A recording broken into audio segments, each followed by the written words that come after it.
Hi there, I'm Richard Hayward, one of the pastors of Northern Marriage and head of National here. I hope you found those videos on the Thorax really useful. What I'd like to do in this short video is just tie things together a little bit and make it very relevant to you as paramedics.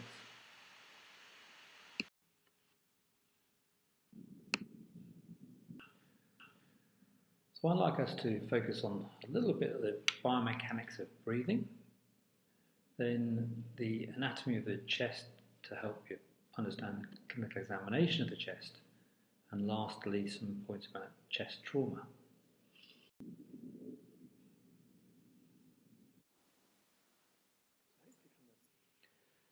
So hopefully from the biomechanics video and the accessory muscles of respiration video, you understand how we breathe and how we get a forced respiration in. You can use that information in those videos to recognise one of the patients you're going to be called out to see who's potentially short of breath, not letting on, and actually might have a more subtle sign. If you get there and they're holding on and using the shoulder girdle as accessory muscles, it's pretty obvious and you know that you've got a potential problem. Whereas if they're sitting there trying to not let on that they're short of breath, being quite stoical, but you see lots of movement of the muscles in the neck and the more minor accessory muscles of respiration, so they're using the muscles to stabilise the first rib, and then they're using their intercostals to inflate the lungs by lifting the ribs and using the bucket handle approach as well. That might be quite a subtle sign for you to recognise actually this patient's more short of breath than you think.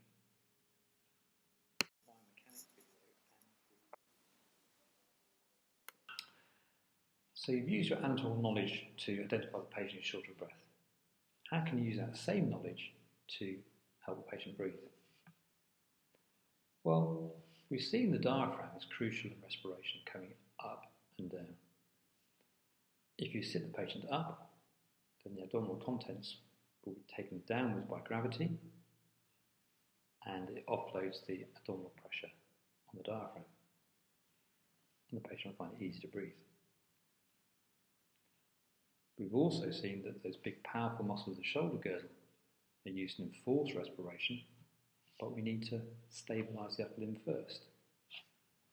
So if you're in the patient's bedroom, get a chair and put it in front of the patient so they can hold to the back of the chair to help them breathe, or ideally sit them out in an armchair and hold them to the arms to use those accessory muscles of respiration.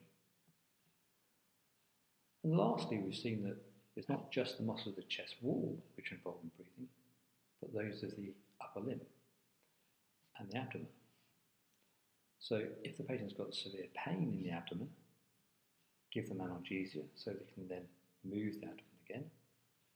Or if the patient's got a fractured humerus or pain and discomfort in the upper limb, analgesia will help with that, but also stabilisation of that fracture may well help their respiration and breathing.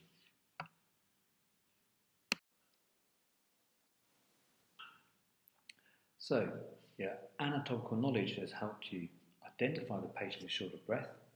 It's helped you get the patient breathing better as well by putting them on the back of a chair. Let's see if it can help you do your clinical examination now.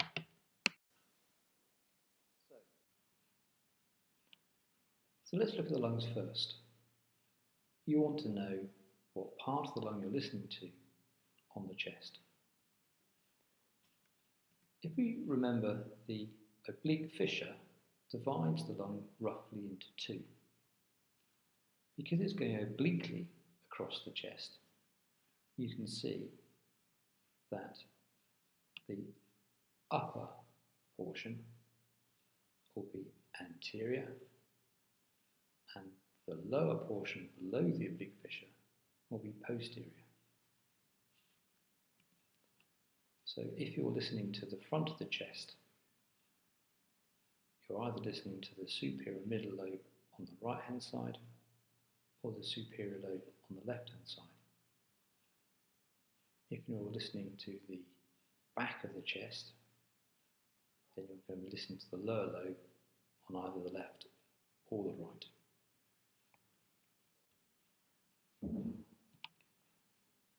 The sounds of the heart and the valves opening and closing can be listened over the anterior central chest. The different heart sounds and different murmurs will be prominent in different areas due to the position of that valve or the direction of the turbulent blood flow from that valve.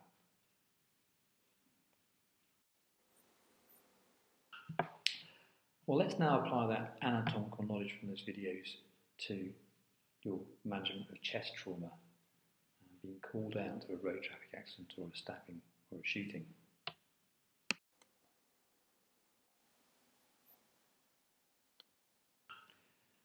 Any penetrating injury can cause damage to the deeper structures in the chest.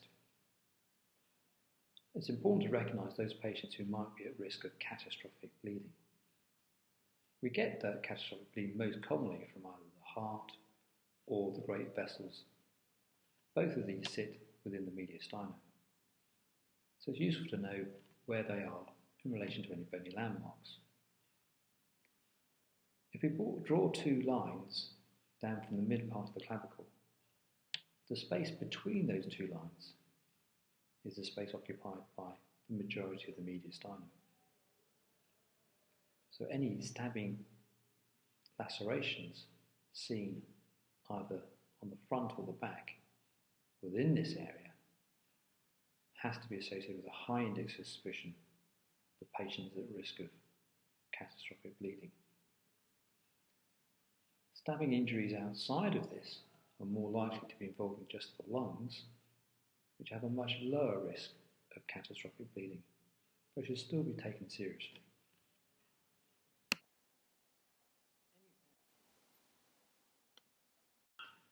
I know we're on the thorax, but from the diagram, look how high the diaphragm goes.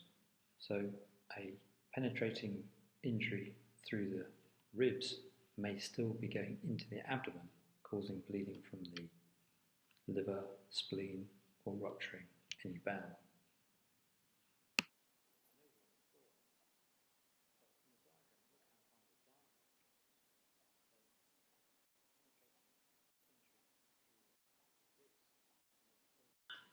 I know we're on the thorax, but from the diagram, look how high the diaphragm goes. So a penetrating injury through the ribs may still be going into the abdomen, causing bleeding from the liver, spleen, or rupturing any bowel. So welcome back to the shed. Remember, the normal breathing, changing the volume, changing the pressure, and you see our poo-sac lungs are ventilating nicely. Well, let's create an open pneumothorax. Here, I'm going to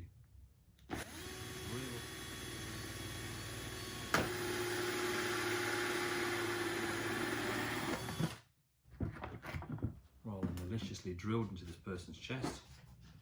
Now, and I've created an open pneumothorax. When I try and ventilate them, you can see there's only minimal movement of the lungs because the air is being sucked in and out through the open pneumothorax. So how do we treat that? Well, if we seal that open pneumothorax, just my hand is touched over it now, we can see we're ventilating again, creating that negative pressure and positive pressure. We're ventilating. Alternatively, if you don't want to hold your hand there all the time, we can just get some dressings represented by duct tape. We put that over the open wound, and again you can see we're no longer sucking the air through the hole because we sealed it, we're sucking it through the trachea. Problem solved. The best way to treat an open pneumothorax. So you might come across a failed segment in trauma where several ribs can be fractured and then you've got a segment of the chest wall which just moves independently to the rest of the chest during breathing. Now this doesn't allow the volume changes and therefore the pressure changes within the chest. It's slightly hard to understand because it's still a sealed unit. So let's go to the shed and see if we can explain it better.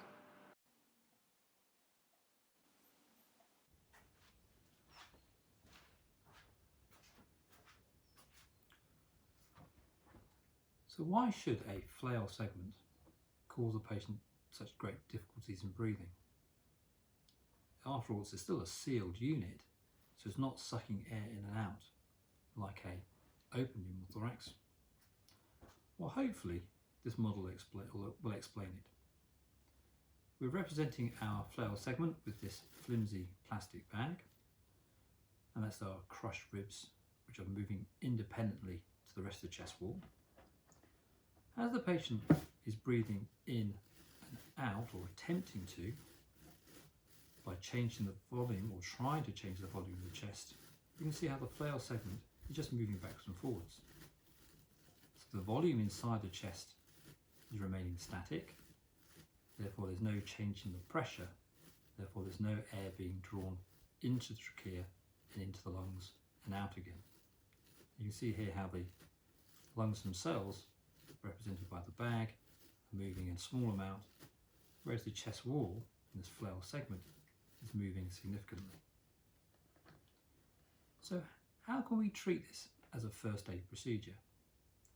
Well, if we stabilise that flail segment and put your hand on it and press on it and keep it static rather than allow it to move, when the patient starts trying to breathe in and out again, they can change the volume in the chest cavity and therefore change the pressure, and you see how the lungs are immediately being ventilated again.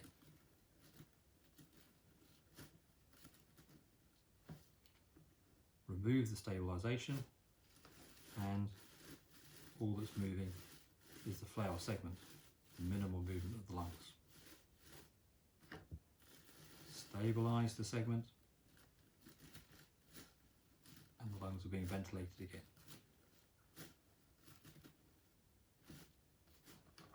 Okay.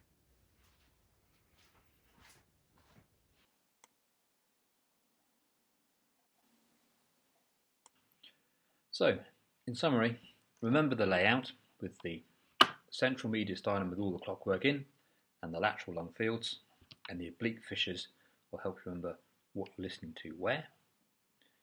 Remember how we breathe, so you can recognise those patients who might be struggling a bit, but also so you can position your patients to help them breathe as well. If you have an open sucking pneumothorax, cover it, and if you have a unstable flail segment, stabilise that by pressing upon it. Hope it's useful and good luck.